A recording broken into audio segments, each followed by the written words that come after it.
nagluluto po kami. So, ito po yung aso ko, guys, oh. Tapos, ito naman po si Sensen. Libusin. Ayan, oh. Sa Barangay Pandesal, walang halong kademikal. Pandesal, walang halong kademikal.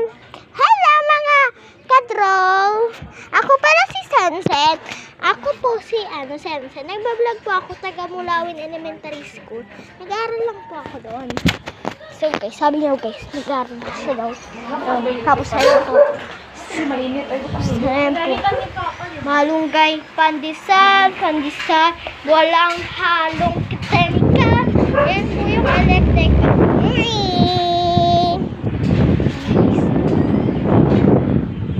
Yan yung sinilas natin. So yan o. Yan po si Mama o. Yan po yung mga pinggan namin. Ito yung rep namin. Namoy talangka. Yan o. Ganyan. Tapos yung mangga namin, guys. Tapos, ayan. Yung baunan. Tapos yung mga kagamitan namin dito. So, ayan. So, ito yung mga, toothbrush. So, ayan o. Gripo. Ito naman tayo. Ayan o. Suka. Tapos, na. Tapos yung aso namin na maingay, oh.